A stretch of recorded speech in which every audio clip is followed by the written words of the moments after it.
My name's Nate.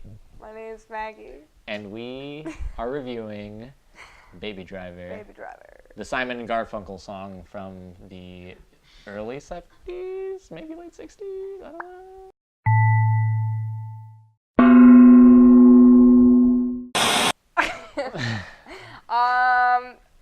I thought it was pretty great the second time around. But not the first? Yeah, not the first. I was like... This movie is amazing. It's very good. It's very good. It's amazing. Like, it's a technical marvel. Anyway.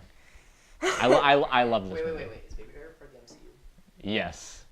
If you stay until the after credits, when they're kissing, Baby says, "Oh," he's like, "Oh no, I don't feel so good." Then mesmerizing. That was my word. Baby drives a car, vroom vroom fast. An adventurous love story. No. The car he's driving is a transformer. Yep. That's actually... Wow. This movie makes me want to go out and shoot a movie. That's how I feel about it. It makes me want to make a movie. At first I felt nothing, and then I felt everything. Wow. I don't know. Movie starts. Boy is driving. We don't know his name. He's wearing sunglasses. He's looking good. They're sitting in a car outside of a bank, and he presses play on Bell Bottoms by a band name that I don't know, but yeah. He gets to his boss's place. Yeah, he gets paid a lot of money for doing this stuff, but it's because he owes the boss man. He presses play on that iPad, and we're listening to... His iPad? Yeah, we're listening. Yeah, he's got an iPad. Baby, when he was a child, not a baby, got into a car accident with his mother and father. They were killed, and he's left with tinnitus, so he's always listening to earbuds or music. Listening to the earbuds. Yeah. So Baby's the driver, getaway driver, and he's basically being coerced by Doc to continue being a getaway driver because he stole Doc's car. We find this out later. Basically, he's doing all this crime stuff to pay off. Then he meets a lovely lady. Lily James is attractive. Debbie, like zebra. And they immediately fall in love. Just immediately. They look at each other and like, wow, I love you. Anyway. I can't wait to stop my job so that I can, hang out with this lovely lady. Just want to hang out. Just want to hang out and have a good time. Baby is like, I'm a driver, and she's like, cool. He's like, I'm out for good now because the job was a success. And Doc is like, psych, you just paid me off. You're not out because you're my lucky charm, and I need you to do heist. Which is disappointing because then he gets even more involved in the criminal activity. Also, they're in Atlanta, so he's got this weird southern accent, and everybody has really only Deborah and Baby have southern accents. That's it. He's like, I gotta rob this post office, but actually I'm just gonna run away. The robbery goes wrong. Baby escapes, asks Doc for help. Doc is like, oh my God, you guys are in love, and I was in love once. So Doc is like, you guys gotta go to Mexico, and then and then Doc dies, and then Baby kills Buddy, and then Deborah and him get away.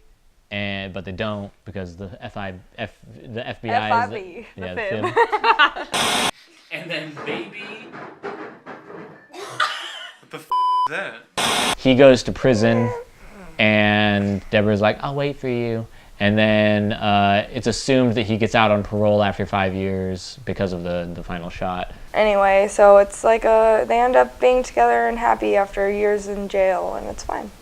The end. It was the late drum roll to the bell bottoms. This movie, if you don't know, is the closest thing to an action musical that I think you're gonna get. The entire movie is timed around the soundtrack. Every single thing, gunshots, people running. It's great. Car doors opening, diner doors opening, people turning around. It's all timed to the music. And it's very good. It really gets you mesmerized. Yeah.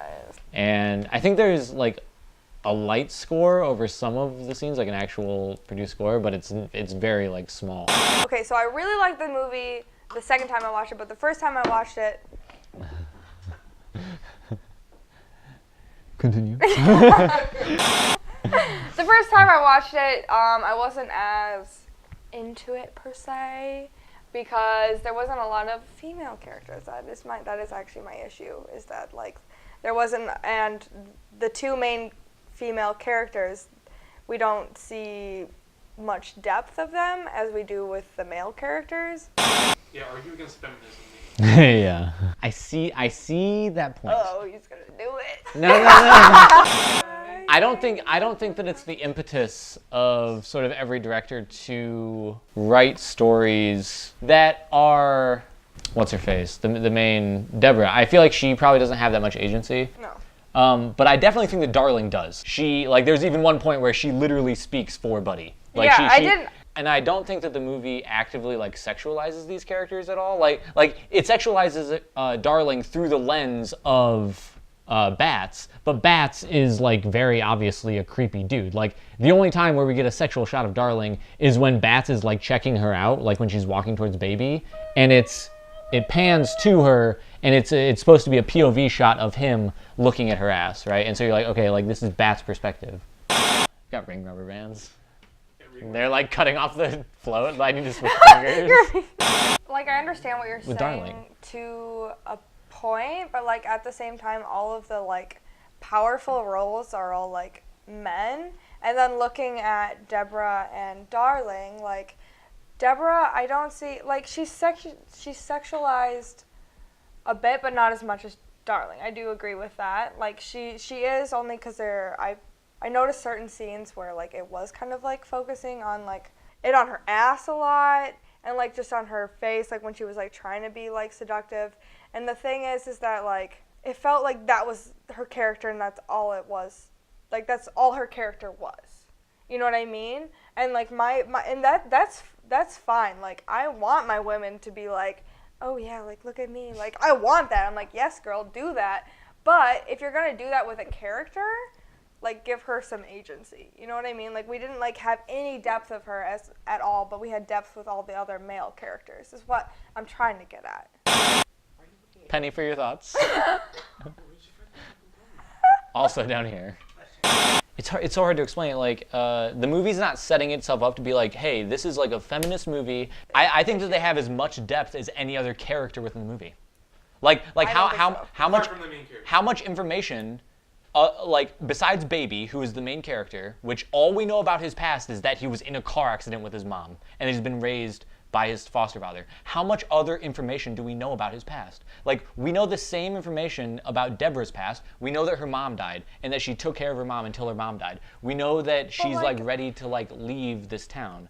The point is that all of these characters are caricatures of criminals. That, like, all of these people can be summed up in very few sentences. That's why they're all named Baby, Darling, Buddy, like Bats. Like the Bats is Bats because he's batshit crazy, and that's all you need to know about him. Darling is Darling because she's a darling, like she's attractive and that's who she is. She's sexy.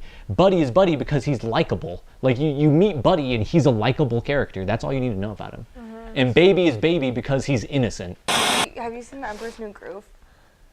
Have I seen The Emperor's New Groove? Yes, I have. To go against what you were saying about like the characters not that they did have enough depth to them, I would argue that they didn't have like the emotional depth, because like we feel like I see more emotions from like the male characters, and even though that's not necessarily going into their past and everything, I still see more happening with them. And like for Darling, it's just either sexy or mad. And then with Deborah, it's either like flirty or let's get out of here and I'm in love with you type of thing. Like those are the only two emotions that I feel from those two female characters, and then the rest of them, it gives them a bit more emotional depth. Okay. I mean, like what I was trying to get at is that like that was like my main thoughts the first time I watched it, and then the second time I watched it, I think I had more of an understanding of like what this movie was about. Because of who I am, I'm still like, well, it could be a little bit better. So yeah. Is this thing on? Bats hits Baby in the face with the butt of his shotgun, and it breaks off half of his sunglasses. So one half of the sunglasses is still sunglassed, and then the other half is just his eye. And this for me is a crucial thematic point in the movie where all the previous scenes have, like, the sunglasses are such an important, like, motif in the movie where Baby wears the sunglasses when he's a part of a certain world that he doesn't want to be a part of and he's disconnecting from it. And when he's become comfortable with a world, or he's trying to become comfortable, that's when he's removed his glasses. So when he's around Doc, when he's around Deborah, when he's around his foster father, he doesn't wear sunglasses. And he tries to do that in the previous scenes when they're leading up to it. He's trying to not wear sunglasses, but like it's all falling apart. And so when he wears the sunglasses in this scene and he breaks the sunglasses, it's a callback to the like opening segment, like sequence in the movie where the one guy, like I forget where the dude who gets angry, he's like, what is this guy, like, is he slow or something, you know? And he hits off his sunglasses and he's like, one day you're gonna have to get your hands, like, you're gonna get blood on your hands and you're gonna realize that shit doesn't like wash off in the sink. And Baby has to make that decision where like he now has to be a part of this world, like the world of the criminals, to like basically like defeat them. He has to become like a criminal to actually like defeat Bats.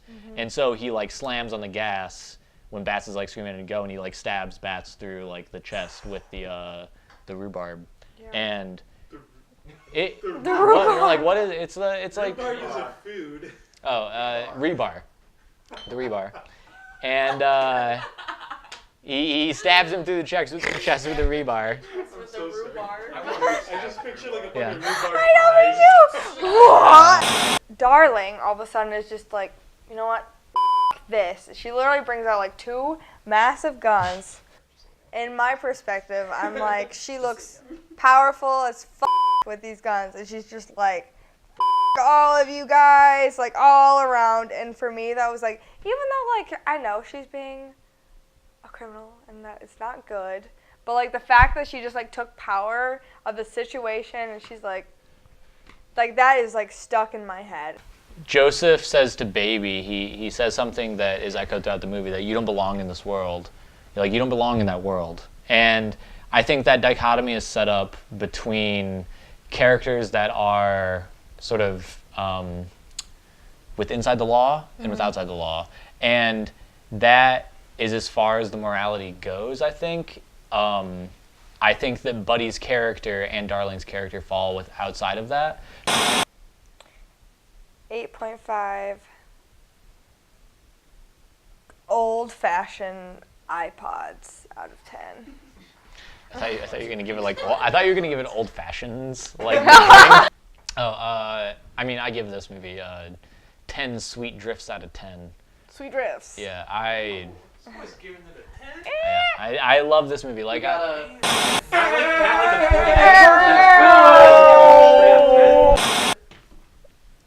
Nate, Nathaniel. Maggie.